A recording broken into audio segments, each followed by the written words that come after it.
Well, today I'm going to continue with the government series, but it's going to be more of an injection of current things that are going on in our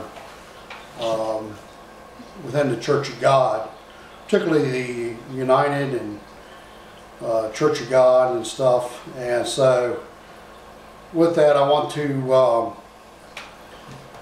comment a little bit about the United Church of God split, and certainly from what I've understood, there seems to be many vultures out there with the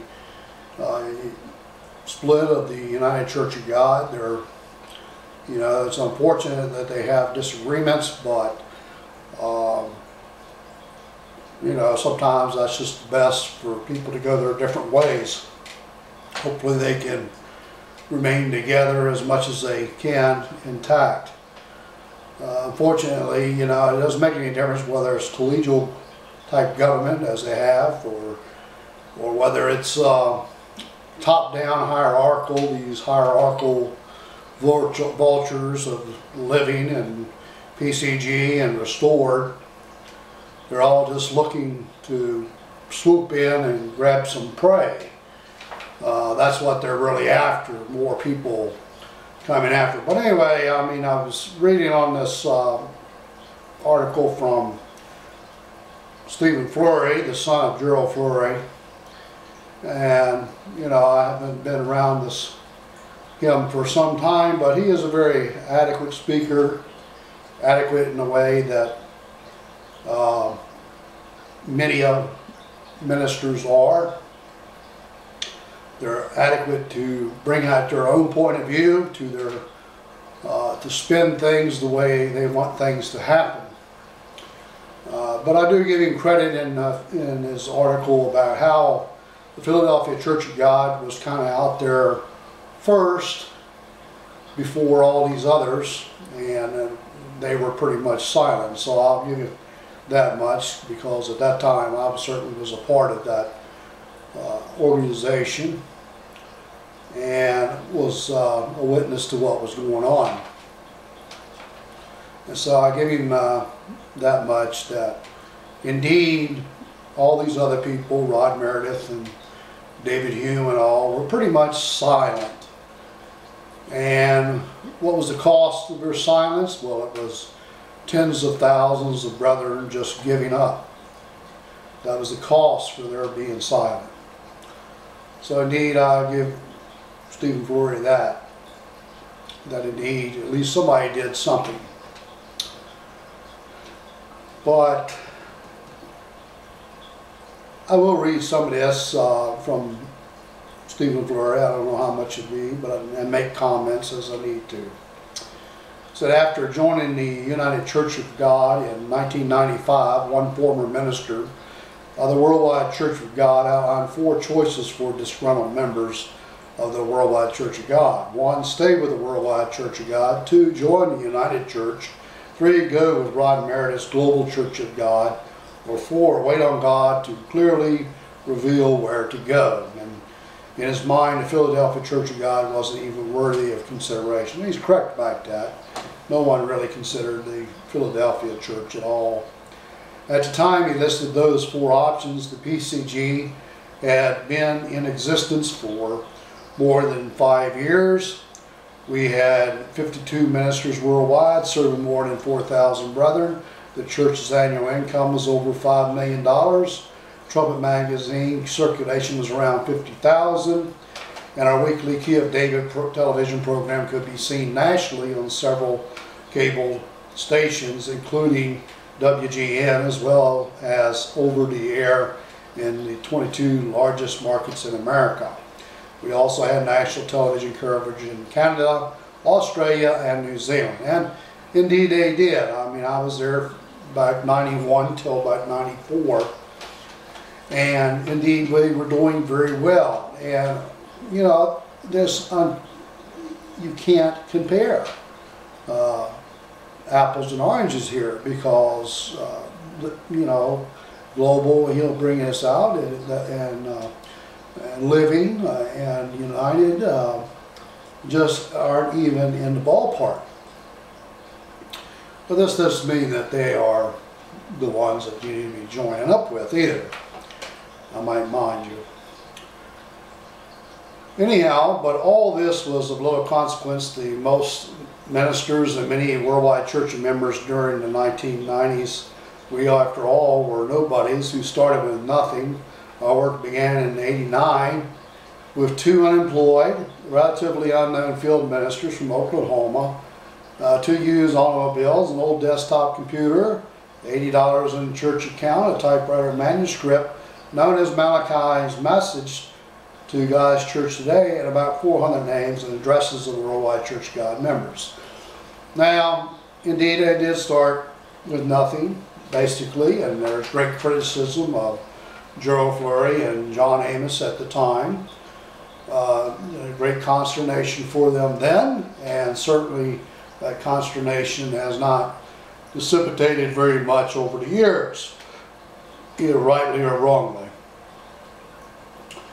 But anyway, to the point of Malachi's Message, you have to understand that Malachi's Message is a plagiarized work. It was not the original work of Gerald Flurry or the Philadelphia Church of God. It was something that you can look online, you can find who was the originator of that manuscript that he took and made it into what it is today.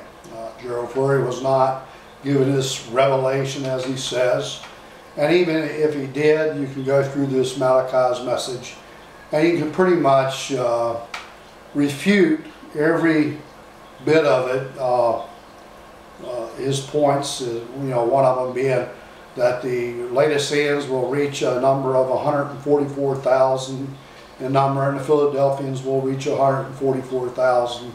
So that's a 288,000 number of people who have been called by God and been baptized and received God's Holy Spirit. So the numbers aren't working for him in this revealed message from God, so he says. So he's just, he's just full of baloney when it comes to that. There's no revelation at all from God to him. The God of this world, perhaps, but not the true God. But anyway, it's a plagiarized work, and even at best, if you compare it with old literature within the Worldwide Church of God, you'll find that it doesn't agree with what Herbert Armstrong taught. We certainly went through that whole process with him about the 144,000, and he couldn't even admit his error in that and redo that, because if he did, then it's not a revelation from God. It has error, but yet it's been revised many times. But anyway, that's a whole nother study, and sometime if I feel like I need to go through those points to help people that are in this quagmire of Malachi's Message and the falsehood of it, then I will. It's not a very hard study to do, particularly with the information we have today on the internet. And I continue on. Added to that, with Stephen Flurry's article, the tiny church made up of just 4 families at the start had a hierarchical form of church government, and hierarchy, as I noted in my column last week, his column that is, had become a dirty word to former members of the Worldwide Church of God in the early 1990s. Well, it's just a dirty word anyway. I mean, it's not God's government. When Rod Meredith started his church in 1993, for example, he said church government was one of the greatest and most serious misunderstandings to ever develop in the Worldwide Church of God. And I agree with Rod Meredith on that particular point. It is, and it is today, even though Rod Meredith has refuted what he said. In the New Testament, Meredith wrote, we find a totally different approach to government than what had developed in the Worldwide Church of God under Mr. Armstrong. The original apostles, for example, were never concerned about who's in charge, Meredith explained.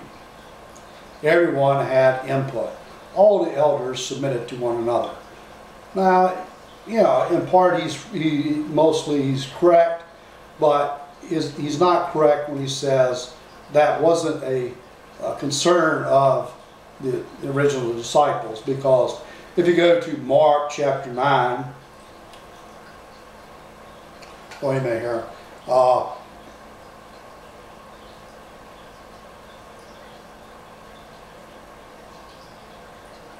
think it's Mark chapter 9. No, it was Luke.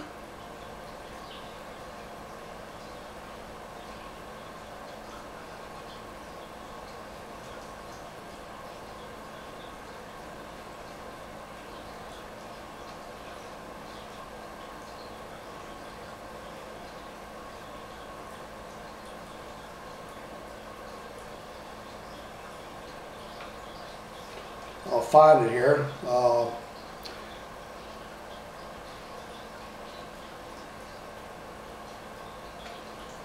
It says that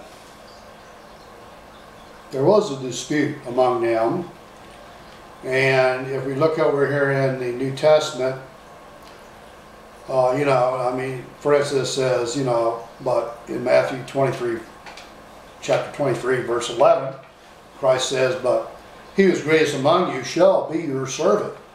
And many today say, oh yeah, servant leadership. Well, not really. It kind of serves themselves, kind of like the politicians today. But in Luke chapter 9, it says,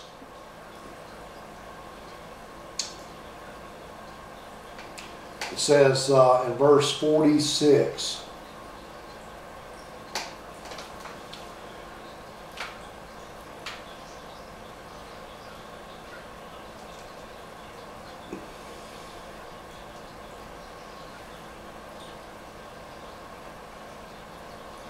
it says, then a dispute arose among them as to which of them would be greatest. And Jesus, perceiving the thought of their heart, now he knew what was in their heart, took a little child and set them among them and said to them, whoever sees this little child in my name receives me, and whoever receives me receives him who sent me. For he who is least among you all will be great.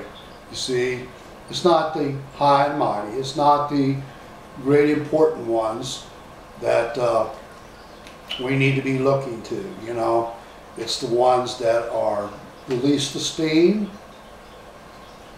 you know, the ones that are humble. And we just see that that was a consideration even as today. Who's going to be in charge? But anyway, over here in Mark chapter 9 verse 34, here, then he came to Capernaum, and when he was in the house, he asked them, what was it you disputed among yourselves on the road? But they kept silent, you see, like today. For on the road they had disputed among themselves who would be the greatest. And he sat down and called the 12 and said to them, if anyone desires to be first, he shall be last of all, and servant of all. You see, and then again he set the child down in front of them. And we can go on to Luke chapter 9 verse 46. It says, now a dispute arose among them as to which of them would be greatest, and Jesus, perceiving the thoughts of their heart, took the child again, you know. And then we go on down to Luke 22 verse 24. Now there was also a dispute among them as to which of them would be considered the greatest. And he said to them, the kings of the Gentiles exercise lordship over them, and those who exercise authority over them are called benefactors. Well, they're certainly benefacting a great deal off of God's people, lording over God's people. They certainly aren't very humble. None of them. Not a one. And the kings and Gentiles exercise lordship over them. They can talk this servant leadership all they want, but the ones they're serving is themselves. But they don't have to worry about it. It's going to be short-lived, and before long, they're not going to have to worry about none of that. But we'll continue here in just a little bit. I'll finish this one thought. The kings of the Gentiles exercise